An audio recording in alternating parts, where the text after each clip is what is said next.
keutamaan salat tahajud menurut ajaran Islam. Dalam Al-Quran pada surah Al-Isra ayat 79 Allah menjelaskan, a'udzubillahi minasyaitonirrajim, bismillahirrahmanirrahim, wa minal laili fatahajjad bihi nafilatan lak asa an yab'atsaka rabbuka maqaman mahmuda. Dan pada sebagian malam kata Allah, laksanakanlah tahajud sebagai suatu ibadah penambah bagimu. Asa an yab'atsaka rabbuka maqaman mahmuda. Mudah-mudahan dengan tahajud itu Allah akan angkat derajatmu tempat yang tinggi lagi mulia. Salah satu solat sunat yang disebutkan dalam Al-Quran adalah solat tahajud. Itu artinya bahwa tahajud sangat-sangat dianjurkan oleh Muhammad Rasulullah. Bahkan dalam Al-Quran ditegaskan secara jelas bagaimana keutamaan yang terdapat dalam salat tahajud itu sendiri. Melalui Al-Quran dan Sunnah Rasulullah serta pendapat para ulama, sangat banyak keutamaan atau fadail, keistimewaan melaksanakan salat tahajud ini. Dalam ceramah singkat ini saya akan menyampaikan ada 7 macam keutamaan melalui melaksanakan salat tahajud. Yang pertama adalah dengan salat tahajud yang baik dan benar, insya Allah Allah akan angkat derajat dan martabat ke tempat yang mulia dan terpuji. Seseorang yang ikhlas beribadah kepada Allah, apalagi dilaksanakan sepertiga malam terakhir, sesuatu yang sangat-sangat bagus ibadah kita kepada Allah. Kalau kita logikakan, kalau di siang hari barangkali terlalu banyak yang memohon kepada Allah, tetapi ketika malam hari sepertiga malam terakhir dilaksanakan, ya sedikit orang yang bangun di tengah malam, di saat itulah dia meminta kepada Allah Subhanahu wa taala. Nah, dengan demikian ketika orang bangun di tengah malam, hanya orang-orang pilihan.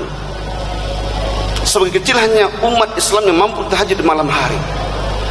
Nah, oleh karena itulah ketika orang dengan sadar ikhlas terus melaksanakan ibadah dengan baik, terus tahajud di malam hari ini, insya Allah Allah akan angkat derajatnya ke tempat yang mulia dan terpuji. Yang kedua adalah tahajud merupakan salat sunat yang paling diutamakan. Sekian banyak salat yang dianjurkan oleh Muhammad Rasulullah. Juga dalam Al-Quran ditemukan bahwa salat tahajud inilah yang terdapat dalam Al-Quran, dan kemudian juga terdapat pada salat duha. Karenanya kenapa dikatakan merupakan salah satu salat yang dianjurkan oleh Muhammad Rasulullah? Karena memang salat ini sangat-sangat dilaksanakan oleh para anbiya. Bahkan juga istilah tahajud sendiri dijelaskan dalam Al-Quranul Karim. Oleh karena itulah dikatakan tahajud salah satu salat sunat yang paling diutamakan oleh ajaran agama Islam kita yang tercinta ini. Bapak Ibu yang kami muliakan, yang ketiga, tahajud juga dikatakan sebagai salah satu keutamaannya dapat menghapus dosa kepada Allah Subhanahu wa taala. Ketika kita rajin beribadah kepada Allah, bangun di tengah malam, istighfar kepada Allah, minta ampun kepada Allah dengan setulus hati kita, maka insya Allah ini sangat memberikan peluang kepada kita. Dengan kekhusyukan dalam beribadah dan berdoa itu, Allah akan ampuni salah dan dosa kita. Hanya orang yang sombong sajalah yang tidak mau minta ampun kepada Allah Subhanahu wa taala. Tetapi bagi orang yang merasa hidupnya penuh kesalahan dan dosa selama ini, di saat tahajud itulah, di saat doa-doa yang dilaksanakan setelah sholat tahajud itu jugalah yang paling banyak dilakukan untuk minta ampun kepada Allah. Kemudian Allah akan ampuni salah dan dosa kita karena ikhlas dalam beribadah dan juga mengharap dari Allah Subhanahu wa taala. Yang keempat, keutamaan tahajud adalah doa orang yang beribadah. Doa orang tahajud itu Allah akan ijabah.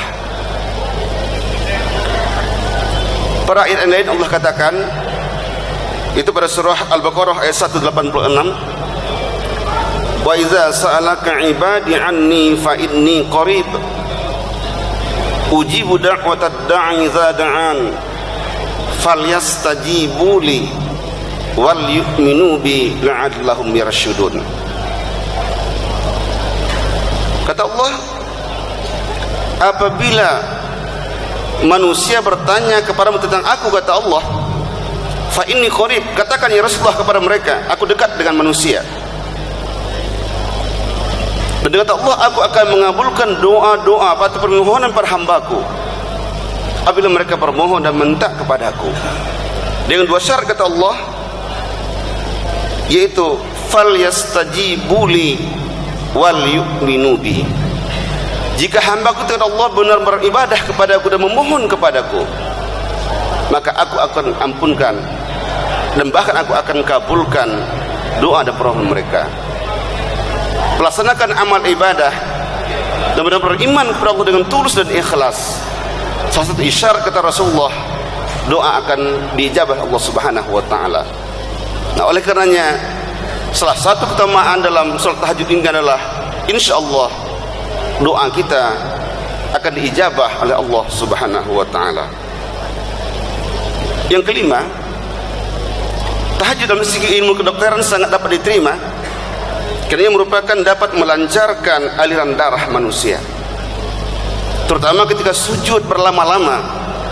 Salah satu isyarat Rasulullah ketika sholat dilamakan sujudnya, karena darah mengalir ke otak dan akhirnya tidak dapat menunjukkan kesehatan bagi orang melaksanakan sholat itu sendiri, termasuk lama melaksanakan sujud itu.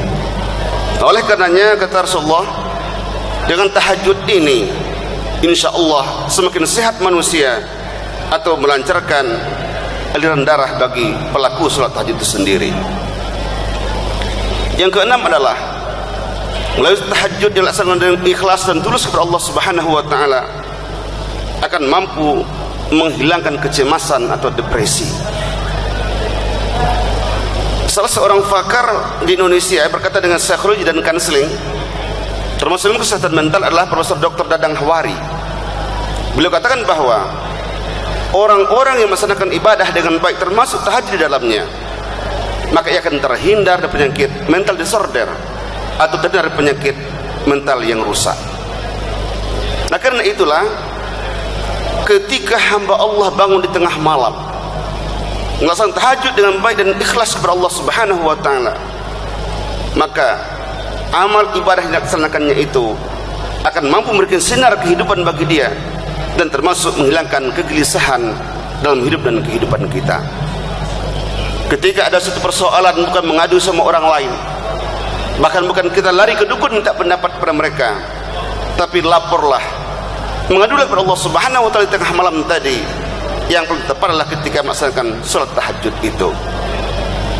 Demikian juga apa yang disampaikan oleh Profesor Dr. Zekeh Derajat dalam buku Ilmu Jiwa Agama. Beliau mengatakan ada 3 keutamaan agama bagi manusia, atau ada 3 fungsi agama bagi manusia. Pertama adalah agama dapat memberikan bimbingan bagi kehidupan manusia, atau sebagai guidance, pembimbing, petunjuk dan pemberi arah ke dalam manusia.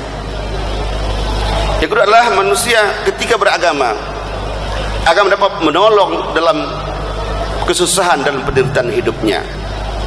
Kita ada satu masalah, satu problem yang dihadapi oleh manusia, maka banyaklah baca Al-Quran, mohon kepada Allah untuk mencari solusinya, serta berusaha dan berdoa, insyaallah akan dapat teratasi. Oleh karenanya agama salah satu cara, kata Zakir Derajat, untuk menjadikan manusia survive dalam kehidupan ini.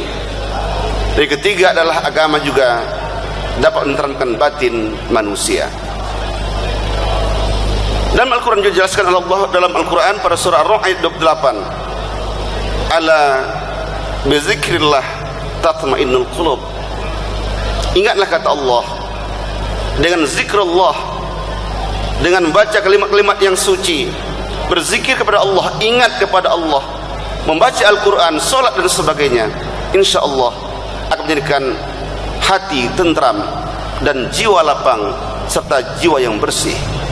Oleh karenanya tahajud salah satu upaya kita untuk dapat menghilangkan kegelisahan, kegundahan dalam kehidupan ini. Dan terakhir, yang ketujuh adalah tahajud salah satu kunci untuk membuka surga, mudahnya umat Islam, orang-orang iman masuk pada surga Allah sebagai balasan bagi orang beramal ibadah di dunia ini.